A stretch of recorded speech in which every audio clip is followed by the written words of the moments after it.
Hi everyone, welcome to my YouTube channel Chemistry Solution with Dr. Rashmi Gaur. So dear student, आज के इस video में हम कंसिडर करने वाले हैं physical property of different functional groups.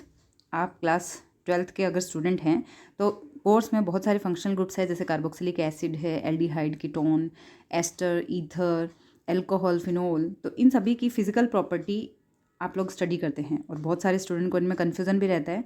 सो आज इस वीडियो के थ्रू हम सारे कन्फ्यूज़न को दूर करेंगे। कौन से फैक्टर फिजिकल प्रॉपर्टी को इफ़ेक्ट करते हैं उन्हें हम एक साथ कंपैरिजन करते हुए स्टडी करेंगे।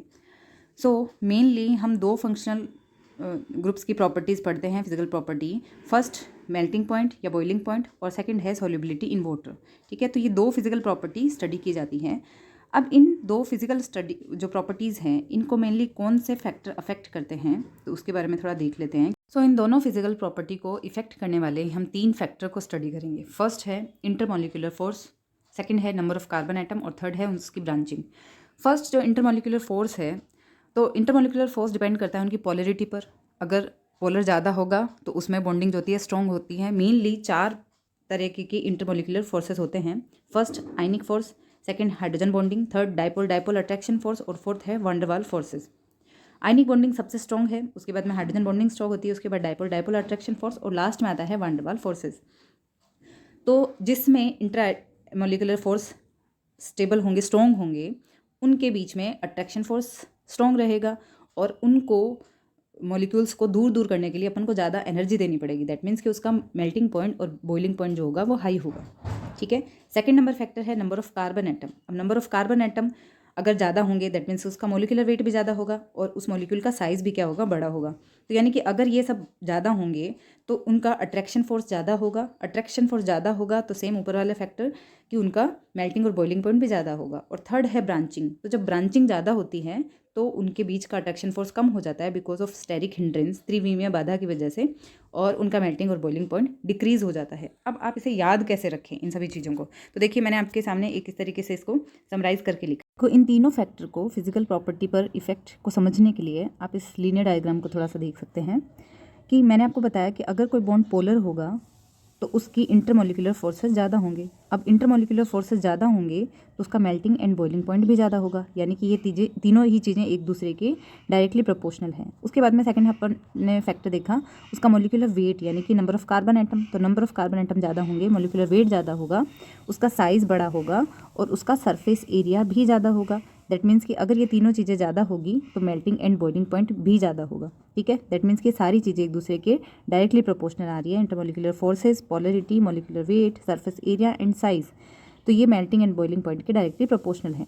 अब एक लास्ट चीज़ बची है ब्रांचिंग। तो अगर ब्रांचिंग ज़्यादा होगी तो मॉलिक्यूल्स पास पास में कम आ पाएंगे। दैट मीन्स उनका मेल्टिंग एंड बॉइलिंग पॉइंट कम हो जाएगा। तो branching and boiling and melting point होता है एक दूसरे के इन्वर्सली प्रोपोर्शनल। तो आई थिंक इतना फैक्टोरियल ये आपको पूरा समझ में आ चुका है। अब हम बात करते हैं सॉल्युबिलिटी इन वाटर की। तो सॉल्युबिलिटी इन वाटर को सबसे पहली चीज़ इफेक्ट करती है हाइड्रोजन बॉन्डिंग, यानी कि जिनमें हाइड्रोजन बॉन्डिंग होती है वो वाटर में क्या होंगे, सॉल्युबल होंगे, क्योंकि वाटर मॉलिक्यूल के साथ वो हाइड्रोजन बॉन्डिंग कर पाएंगे। ठीक है, अब इसको इस वाले पूरे डायग्राम से हम कैसे कोरिलेट करेंगे कि जिसमें ब्रांचिंग है, यानी कि ब्रांचिंग और जो सॉल्युबिलिटी इन वाटर है वो एक दूसरे के डायरेक्टली प्रोपोर्शनल है। ठीक है, तो आपको ये याद रखना है कि branching and solubility in water एक दूसरे के क्या है, डायरेक्टली प्रोपोर्शनल। अब मेल्टिंग एंड बॉइलिंग पॉइंट जिसका ज़्यादा है उसकी सॉल्युबिलिटी इन वाटर क्या हो जाती है, कम हो जाती है। ठीक है, या फिर हम कह सकते हैं कि भाई जिसका सरफेस एरिया ज़्यादा होगा ना उसकी सॉल्युबिलिटी क्या होगी, कम होगी। तो सॉल्युबिलिटी को आपको एक तो ब्रांचिंग के साथ में कोरिलेट करना है, ठीक है, और एक उसके सरफेस एरिया के साथ में कोरिलेट करना है। सरफेस एरिया ज़्यादा होगा, नंबर ऑफ कार्बन एटम ज़्यादा होंगे तो सॉल्युबिलिटी क्या हो जाएगी, कम हो जाएगी। और अगर ब्रांचिंग ज़्यादा है तो सॉल्युबिलिटी इन वाटर क्या हो जाएगी, ज़्यादा हो जाएगी। ठीक है, तो आपको ये पूरा फैक्टोरियल यहाँ तक का इस तरीके से याद करना है और सॉल्युबिलिटी को सिर्फ दो चीज़ों के साथ आपको कोरिलेट करके याद करना है। ठीक है, तो यहाँ पर सिर्फ दो इन्वर्सली प्रोपोर्शनल है, एक तो ब्रांचिंग और एक सॉल्युबिलिटी इन वाटर। ठीक है, तो आई थिंक कि आपको ये सभी कन्फ्यूज़न इससे क्लियर हो गए हैं। अब मैं आपके लिए बहुत सारे MCQs इसमें डाल रही हूँ। ठीक है, उसके बाद देखो नेक्स्ट अपन चलते हैं फंक्शनल ग्रुप। अब आप मेनली इन 10 फंक्शनल ग्रुप्स को या 10 जो कंपाउंड्स हैं इनके आप स्टडी करते हैं क्लास 12th में। उनमें से फर्स्ट है एमाइड, फिर carboxylic acid, alcohol, aldehyde, amine, ester, ether and then halo alkanes and alkenes. तो मेन ये 10 कंपाउंड्स है। अब इनका मेल्टिंग एंड बॉइलिंग पॉइंट का जो सीक्वेंस है वो ऊपर से नीचे जाने पर मेल्टिंग एंड बॉइलिंग पॉइंट हो रहा है यहाँ पे डिक्रीज, यानी कि अगर इनको मैं ऐसे कहूँ तो ये ऊपर से नीचे डिक्रीजिंग ऑर्डर में है मेल्टिंग और बॉइलिंग पॉइंट के, यानी कि सबसे ज़्यादा मेल्टिंग बॉइलिंग पॉइंट होगा एमाइड का, फिर होता है कार्बोक्सिलिक एसिड का, फिर होता है अल्कोहल का, फिर कीटोन का, फिर एल्डिहाइड। अच्छा, एल्डिहाइड एंड कीटोन में ज़्यादा कोई डिफरेंस नहीं होता है, इनको अगर ऑलमोस्ट सेम सिमिलर भी माना जा सकता है, बट कीटोन का स्लाइटली थोड़ा सा high melting and boiling point होता है। फिर एमीन है, फिर एस्टर है, फिर ईथर है, फिर हेलो एल्केन्स है एंड देन एल्केन है। अब बात आती है कि ये तो हमने अलग अलग फंक्शन ग्रुप का कंपैरिजन कर लिया, ठीक है, लेकिन इनमें नंबर ऑफ कार्बन एटम आपको सेम लेने होंगे, ठीक है। तो आई होप कि ये सीक्वेंस आपको इस तरीके से याद रहेगा। अब मैं इससे रिलेटेड कुछ एक क्वेश्चन यहाँ पे डाल रही हूँ, जैसे कि फर्स्ट क्वेश्चन है, arrange the following compound in increasing order of boiling point. इनके बॉइलिंग पॉइंट के ऑर्डर में आपको इनको अरेंज करना है। तो देखिए, फर्स्ट नंबर पर है एल्डिहाइड, सेकंड पर है अल्कोहल, थर्ड पर जो है ईथर है और फोर्थ नंबर पर एल्केन लिखा है, ठीक है। अब आपको ये देखना है कि भाई जिसमें हाइड्रोजन बॉन्डिंग ज़्यादा है उसका बॉइलिंग पॉइंट ज़्यादा होगा, ठीक है, क्योंकि फोर्स ऑफ अट्रैक्शन इंटरमोलिकुलर जो फोर्स है वो ज़्यादा होगा। तो मैंने आपको जो सीक्वेंस लिखवाया था उसमें सबसे पहले अल्कोहल है, उसके बाद एल्डिहाइड है, फिर ईथर है और फिर है एल्केन। अभी जो मैंने आपको ये सीक्वेंस बताया है इसे आपको याद करना होगा, और अगर याद नहीं होता है तो आप देखिए इनको इस तरीके से देख सकते हैं कि एल्केन है, इसमें कोई भी ऑक्सीजन प्रेजेंट नहीं है या फिर कोई भी इलेक्ट्रोनेगेटिव एटम प्रेजेंट नहीं है, तो इसमें कोई भी हाइड्रोजन बॉन्डिंग नहीं होगी। हेलो एल्केन्स में भी कोई हाइड्रोजन बॉन्डिंग नहीं होगी। ईथर में भी आपस में मॉलिक्यूल्स में कोई हाइड्रोजन बॉन्डिंग नहीं होगी। बाकी एस्टर में भी हाइड्रोजन बॉन्डिंग नहीं है, एमीन है, एल्डिहाइड है, इन सभी में क्या होती है हाइड्रोजन बॉन्डिंग होगी। सो हाइड्रोजन बॉन्डिंग की वजह से इनका मोलिकुलर इंटरमोलिकुलर फोर्सेस ज़्यादा रहेगा, सो इनका बॉइलिंग पॉइंट ज़्यादा होगा, ठीक है, हो जाएगा B, A, C and D.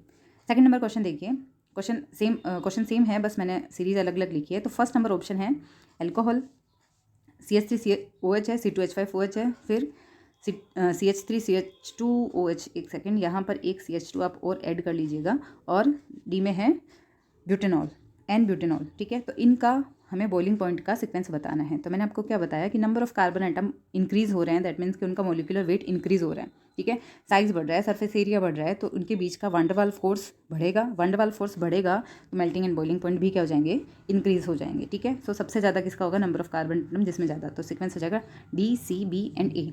I hope कि आपको समझ में आ रहा है।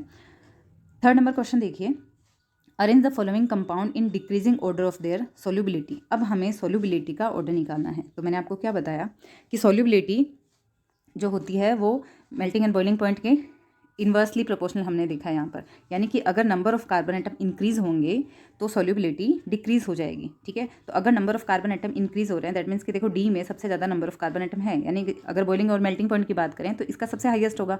लेकिन यहाँ पर पूछा है आपको सोल्यूबिलिटी, तो सोल्यूबिलिटी सबसे ज़्यादा किसकी होगी, ए कंपाउंड की, ठीक है। तो इनका करेक्ट ऑर्डर हो जाएगा A, B, C and D. Next question देखिए, वही सोल्यूबिलिटी ही आपको बतानी है, जस्ट आपको 1 degree amine, 2 degree amine and 3 degree amine दे दिया गया है। तो मैंने आपको बताया था अगर ब्रांचिंग बढ़ती है तो ब्रांचिंग और सोल्यूबिलिटी इन वाटर एक दूसरे के डायरेक्टली प्रोपोर्शनल है, तो ब्रांचिंग ज़्यादा होगी तो सोल्यूबिलिटी भी क्या हो जाएगी, ज़्यादा। तो इसका आंसर हो जाएगा 3:1। नेक्स्ट क्वेश्चन देखिए, predict which of the following compounds will have a lower boiling point than 1 butanol, कि 1 ब्यूटेनॉल से किसका बॉइलिंग पॉइंट लोअर है। तो अभी 1 ब्यूटेनॉल का मतलब एल्डिहाइड दे रखा है आपको, तो एल्डिहाइड से किसका कम था, तो एल्डिहाइड से हमने देखा था, ऑप्शन देखते हैं, 1 ब्यूटेनॉल यानी अल्कोहल का ज़्यादा होता है, दूसरा है 2 ब्यूटेनॉल, तो 2 डिग्री अल्कोहल है उसका भी ज़्यादा ही होगा, और थर्ड नंबर ऑप्शन है ब्यूटेनोइक एसिड, तो एसिड का भी ज़्यादा होता है, और फोर्थ नंबर है 1 ब्यूटीन, तो यानी कि ये हाइड्रोकार्बन है, तो हाइड्रोकार्बन का जो बॉइलिंग पॉइंट होता है वो एल्डिहाइड से क्या होता है, लोअर होता है। सो इसका डी नंबर ऑप्शन बिल्कुल करेक्ट हो जाएगा, ठीक है। सो आई होप कि आपको ये order melting and boiling point का ये जो ऑर्डर है वो आपको याद हो जाए और आप इस तरीके के क्वेश्चन सॉल्व कर सको। अभी हाफ ईयरली में भी बॉइलिंग पॉइंट का एक क्वेश्चन पूछा गया था, तो इस सीक्वेंस से वो बिल्कुल आपको क्लियर हो जाएगा। So thank you for watching this video.